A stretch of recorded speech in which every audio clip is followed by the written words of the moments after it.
Hi, everybody. I'm Dr. Ellie Stein, and welcome to my video tip of the month for December 2024.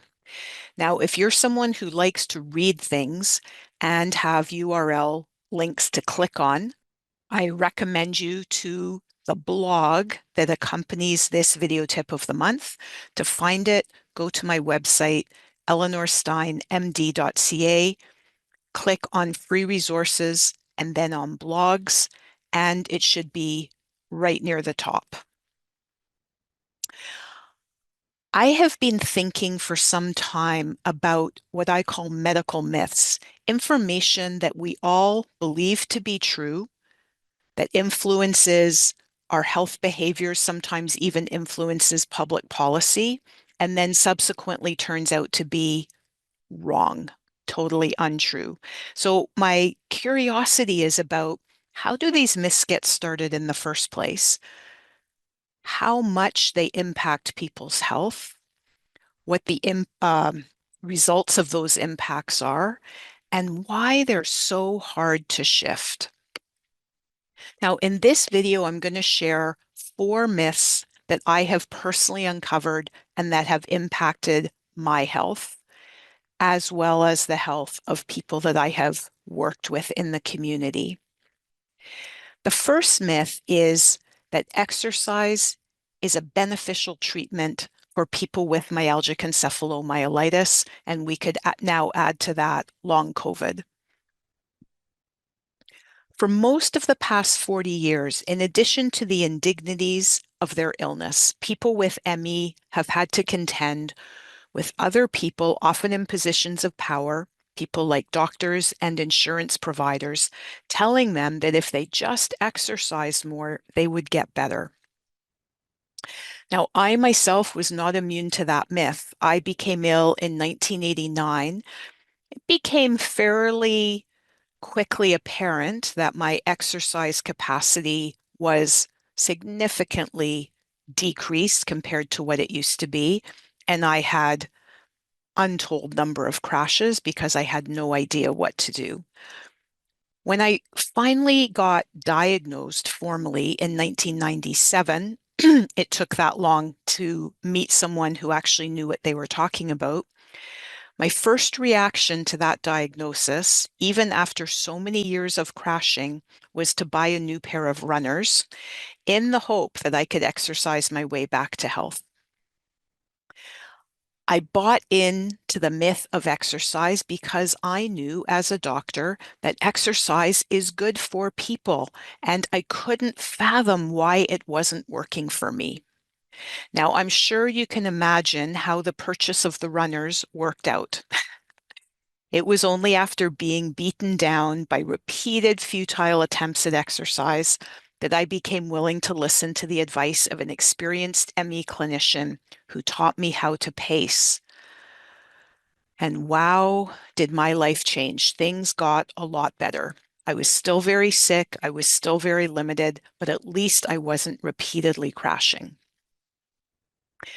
Now, the good news is that once you have personally experienced the falsehood of a myth, you can't go back, right? Once you see something, you can't unsee it. And luckily, I debunked this myth for myself very solidly and completely well before I started working with patients. Therefore, I was not one of those docs who invalidated and dismissed people's reports of PEM, and I have never recommended exercise as a treatment for ME/CFS or chronic fatigue syndrome or long COVID. So chronic exercise is not a treatment for PEM. But how did the myths get busted? Because luckily, the landscape has changed. The first approach that has contributed to the debunking of this myth is hardcore research. So many studies are out now objectively measuring decreased levels of cellular energy in people with post-exertional malaise. The reason for the decrease is still being looked into, but the fact that the energy just isn't there to spend seems evident. The second line of investigation which has really helped debunk this myth is the development of a diagnostic test for post-exertional malaise. This was created by the brilliant researchers and clinicians at the Workwell Foundation, who discovered that when they put people with PEM through a very gold standard objective measure called the cardiopulmonary exercise test, even though they were trying just as hard on the second day of the 2-day protocol, they could not do as much exercise on the bike on the second day as the first day. So this difference in performance of more than 8% is considered diagnostic for post-exertional malaise. Thirdly, the infamous PACE trial, which purported, when it was first published in 2011, that exercise was not only beneficial but curative for ME/CFS, has since been discredited. As a result of that discrediting, many very important authoritative organizations, for example, like NICE in the UK, have changed their treatment recommendations and are now recommending pacing rather than exercise therapy. So all of these things have made it significantly better for patients. We are not out of the woods yet. One thing about myths is they're slow to change. So even though we have these 3 lines of evidence that this myth is untrue, there are still holdouts. Now, what are my recommendations for people who have PEM? Pacing is the way to go. It is the most effective way to lessen post-exertional malaise. Most people who are severely ill cannot avoid post-exertional malaise. It's a result of just trying to live. But pacing can significantly help. I talk about this in other places, such as in my manual, Let Your Light Shine Through, and in my top selling webinar called Deep Pacing, where I go into it in some degree of detail. But very briefly, pacing includes things like splitting activities into small chunks, switching between activities before you tire in one aspect, and resting as much as needed both before and after activities so that you can save energy and prevent crashes. Another one of my tips that people seem to intuitively understand and benefit from is to treat energy like money. So every day, do a little body scan and see how many energy dollars you have in your bank account, and then learn to live within your daily budget.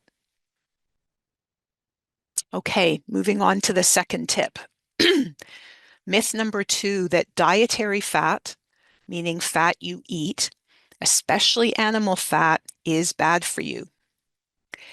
Now, an incontrovertible truth growing up in the 60s and 70s, which is when I grew up, was that dietary fat, especially from animal sources, was unhealthy, that it would lead to increased cholesterol, the bad kind, the LDL, and this would lead to heart disease, heart attack, stroke, and death.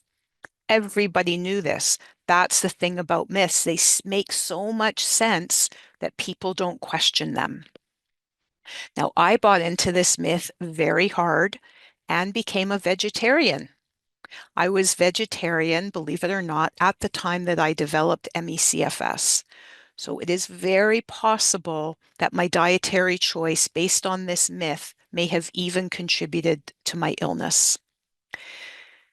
Over the past 20 years, there have been several very large population studies looking at the connection, if any, between macronutrient intake, that means how much fat, protein, and carbohydrate we eat, and health outcomes, these very same things like heart disease, stroke. Sometimes they include cancer, and then something called all-cause mortality. Now, these studies suggest that dietary fat, even animal fat, is not harmful and may even be beneficial. So I'm just going to give a couple points from one of the largest of these studies. It's called the PURE, P-U-R-E study, and you can look it up for yourself. Because if you are still buying into this myth that animal fat is bad, the little points I'm going to mention in this video are not going to be enough to convince you. I know that from my own experience. So please look up the links, go to my blog post where I've got links to other information. So the research shows that people who eat more fat have lower death rates, believe it or not. The authors of the PURE study, based on what they found, recommend that people eat about 35% or more of their daily calories as fat. Now, this is very different than authoritative organizations like the American Heart Association, who recommend a low-fat diet, and a number they often quote is around 15% to try to keep dietary fat to below 15% of intake. The research goes on to show that eating fat does not raise the risk of heart attack or stroke, and that the type of fat, meaning whether it's mostly from animals or mostly from plants, doesn't matter. Doesn't matter, period. Now, myths are so hard to dislodge once they've taken hold in our individual brains and in the social conversation. When I first heard that fat wasn't bad for you, I truly didn't believe it. Luckily, I'm pretty curious and I wanted to learn more, so I read several papers, several of these big studies, and I read a whole book on the topic, meticulously researched by author Nina Teicholz. Now, she shared evidence that the myth that animal fat is unhealthy started with a single poorly designed and poorly interpreted study by a charismatic author. So this is a theme I've noticed. It often starts with a study that was poorly done and then a charismatic advocate who kind of gets the message out there.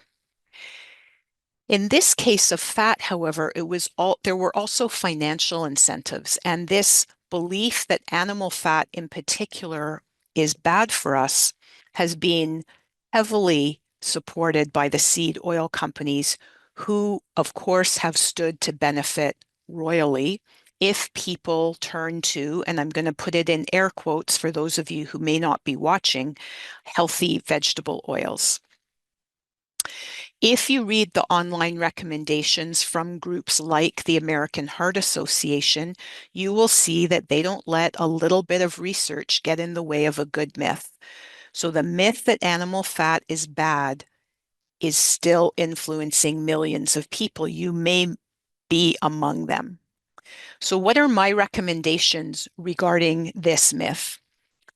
I recommend what the research shows, that eating 35% or more of your daily calories as fat is beneficial. Now, the issue of what type of fat, the debate between animal and plant fat, is continuing to rage. And I would say, in all fairness, it's probably unsolved. The epidemiological research suggests that the type of fat probably doesn't matter as long as it's not highly processed. So as long as it's not hydrogenated trans fats, and as long as it's not part of a deep fried food product, you're probably okay. Having said that, I will share with you my personal habits and preferences, and you can take from it what you will. I use a lot of olive oil, mostly on salads, which I eat pretty much every day. I cook with generous amounts of fats with high smoke points. So things like avocado oil, ghee, and coconut oil. And I eat generous amounts of meat and fish every single day. The issue of seed oils. So things like soy, corn, sunflower, safflower, canola, cottonseed, grapeseed, rice bran oils is raging. And I'm not yet sure if I have the courage to weigh into this debate, but I will let you know that I personally do not purchase or use those oils, though of course I am exposed to them if I eat out or at other people's places. The third myth I want to debunk today is that hormone replacement therapy causes breast cancer. I've done a fairly recent blog on this topic, which you can again look up on my blog page. Just type in hormone or HRT and it should pop up. I was in I was earlier, but fairly early in my career in 2001 when the Women's Health Initiative study results were published with huge sensation. Big press conference that the study was ended early because it was found that hormone replacement therapy was so dangerous. So very sensational. This is part of myths. They often have maybe a higher degree of sensation and a lower degree of scientific rigor. So the news releases told us, and of course, as doctors, we were on the front lines to receive this information, that estrogen and progesterone hormone replacement therapy for women who are uh, postmenopausal, so at least 1 year out from having had their last period, caused breast cancer and heart disease and should not be prescribed. In the years that followed, tens of millions of women in most of the developed countries were taken off their HRT. And I, as a physician, believing the research, bought into this myth yet again and prescribed hormone replacement therapy only to relieve severe menopausal symptoms or to relieve the symptoms of ME, which are often influenced by hormones. So because of the ME angle, I probably prescribed more hormone replacement therapy than the average doctor. But looking back, I definitely didn't prescribe it as much as I could have, and I probably deprived some women from benefits. Now, you can imagine I was going along merrily, trying to convince women not to go on HRT. So you can imagine my surprise earlier this year when I happened upon a podcast featuring medical doctor Avram Blooming and psychologist Carol Tavris. They are the authors of a book called Estrogen Matters. Now, from this book, which is very well referenced, I learned about the many benefits of HRT, which we had not been told. Since then, I've heard several former authors of the WHI study, so people who were authors, talking about it now in retrospect with regret, saying they probably shouldn't have stopped the study. It was probably premature, and the adverse events were not as severe as reported. And some people are coming out and saying what I'm going to tell you right now, which is actually HRT is overall beneficial. So the research shows that hormone replacement therapy for menopausal and postmenopausal women decreases the risk of heart attack and stroke by 50%. Right? Decreases, makes it lower. Decreases the risk of osteoporosis and bone fracture by somewhere between 35 and 50%, decreases the risk of dementia by 35%. Sidebar, this makes estrogen, because it's the estrogen that probably is having most of these effects. So this makes estrogen more effective as an anti-dementia drug than any drug on the market for dementia. It turns out that hormone replacement therapy does not increase the risk of breast cancer, and this is based on meta-analysis of many, many studies. And believe it or not, hormone replacement therapy extends the lifespan of women by 3 years. So now that I have debunked this myth in my own mind, what do I recommend for others? Women should be offered hormone replacement therapy for symptoms of perimenopause and menopause, things like hot flashes, brain fog, low libido, and mood changes, especially if the symptoms impact their quality of life. So that's pretty uncontroversial. What's more debated still, despite the research, is whether women who don't have menopausal symptoms should be given HRT for all these other beneficial effects. Many organizations are shifting to support this, but many are still against it. It's also important to note that some women are at increased risk for the cardiovascular effects of hormones, meaning they're more likely to get blood clots or heart attacks than the average person. So for those women, they have to definitely exert much more caution and make sure that they're fully informed before they make a decision. One other recommendation is that hormone replacement therapy is both safest and most effective when started right away, meaning right when women start noticing that their hormone levels are decreasing, either because their periods become less regular, so we would call that perimenopause, or they begin getting symptoms of hot flashes, brain fog, etc. We would call that menopausal symptoms. So it turns out that things like bone health start decreasing right away as soon as estrogen levels start decreasing or become less consistent. And the research is suggesting that starting women on HRT right at the time of menopause is more beneficial than waiting until they've already lost a ton of bone mass and then trying to get it back, because getting it back is really hard. Okay, what's the fourth myth? Myth: humans don't need sunlight to be healthy.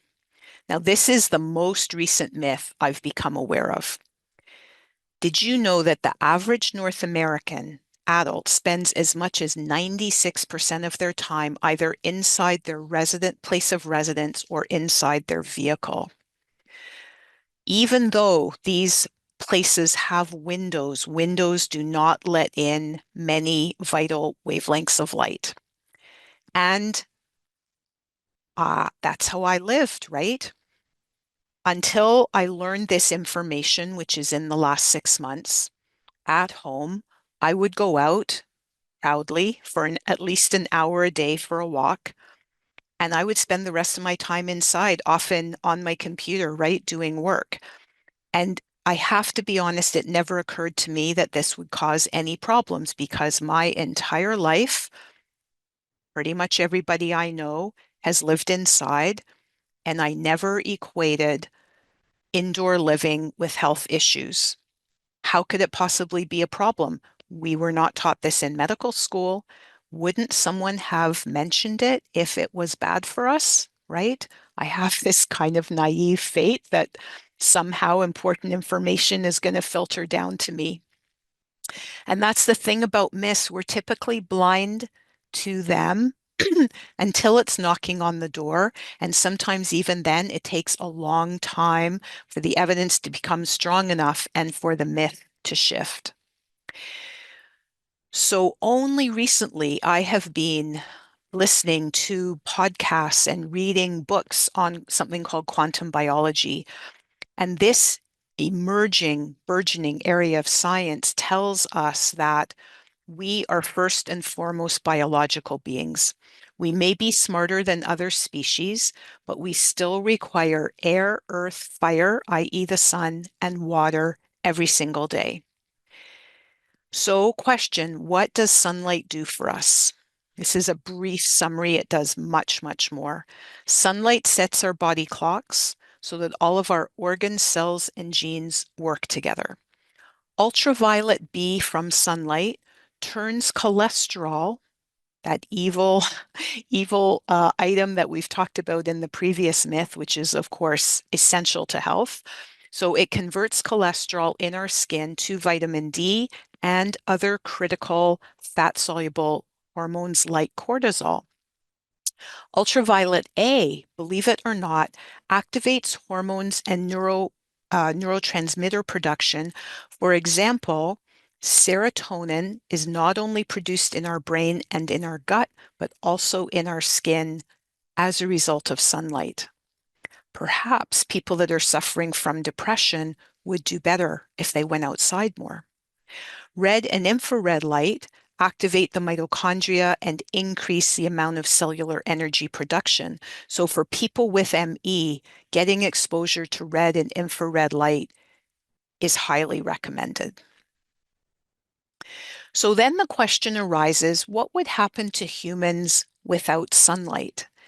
And I would hypothesize that what would happen is exactly what is happening in our society. Chronic disease is epidemic.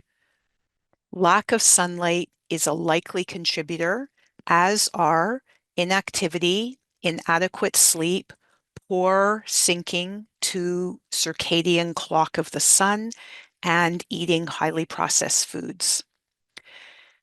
Despite this information of how critical the sun is, relatively few people are aware of it, and very few people are incorporating daily sunlight into their routines.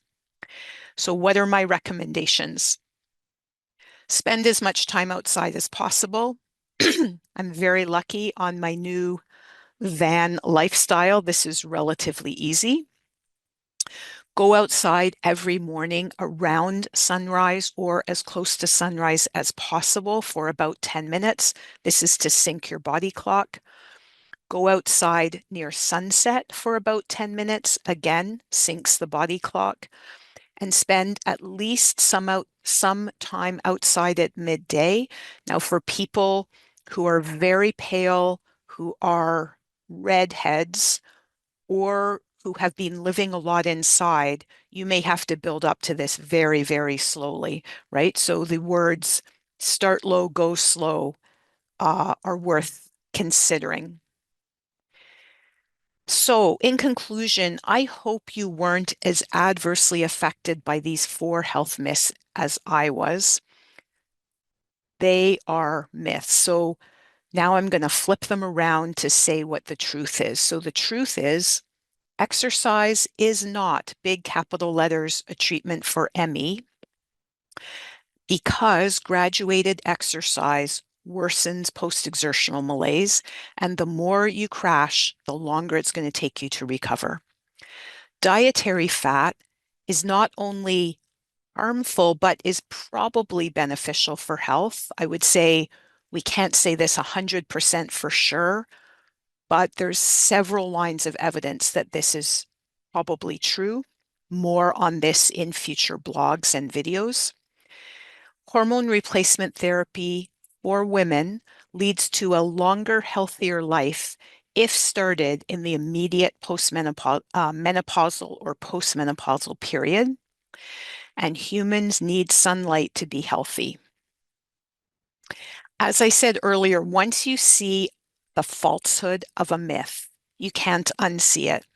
So please forgive my missionary zeal as I share what I think is incredibly valuable information that I'm learning about how to get and stay healthy.